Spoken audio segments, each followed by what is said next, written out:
Hey guys, so we're here in Kings Canyon National Park exploring the burn areas from the 2015 rough fire and what those fire's effects had on the upcoming recreational season. On July 31st, we had a lightning storm that came through, and it was unfortunate for us. It was a dry lightning storm, and it started probably 15, 16 different fires, but the most significant one for us was the rough. The rough fire was unlike any other fire most rangers have ever seen before. This section here, when it got to this section, showed some very kind of bizarre fire effects. And I think a lot of it was because we're in a fourth year of drought. But we actually witnessed the fire flank around through the rocks, through this canyon here, and actually work its way through moss. And the thing about the rough fire last year was anything that could burn would burn.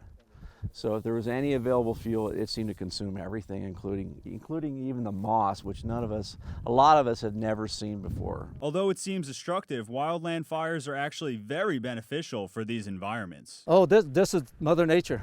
This Mother Nature, it'll grow back. And here you can see the beginnings of regenerating of giant sequoia trees among complete devastation. I think the public generally has this view that the forest is decimated, that, it's destroyed, that, it's consumed everything. But as you guys are walking and see, the forest is alive. You're starting to hear birds.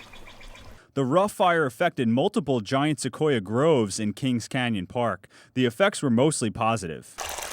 I mean, there's a lot of the sequoia groves that burned in the rough fire that had never seen fire. So those trees have been accumulating cones, and so this was their time for releasing all that seed. Fighting fire with fire actually helped preserve many of King Canyon National Park's structures and landmarks.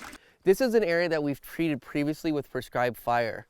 And what happened was, because the fuel load or the amount of vegetation density is so much lower than in other places that haven't been treated, the fire really didn't carry. In other words, that firing operation hit this and stopped, as well did the head fire as it came up. And that's one of the things that we really want to demonstrate out of one of the lessons that we've learned and things we've seen after the rough fire is that our prescribed burning program that we do in these places are really effective. These giant sequoias are part of a fire-required ecosystem. They need the heat to open up. Those sequoia cones have to have fire to release the seeds that are about the size of a grain of oatmeal and grow into tremendous trees that live for thousands of years. One of the unique adaptations about sequoias for resisting fire, and that's their special bark.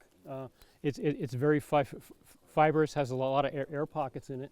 If you come over here and knock on it, it actually sounds hollow, so the heat from the fire doesn't penetrate the tree. Giant sequoia trees wait for a wildfire to release their sequoia cones. And following the fire, they'll release the seeds, and following the fire, you'll see just tens of thousands of seeds all over the ground. They look like little oatmeal flakes. And if those fall in an area where there's bare mineral soil, that's the spot where those seeds will germinate and where you'll have a chance of getting a new sequoia. The fire in this area was so hot that all these trees where they haven't had fire before, there was thousands of cones just ready to open and waiting, and almost like popcorn, they opened it up and rained seeds from above and on the ground. And the U.S. Forest Service and National Park Service are continuing to restore burn areas to ensure the public safety this upcoming recreational season. Reporting in Kings Canyon National Park, Mike Boyce, 23 ABC.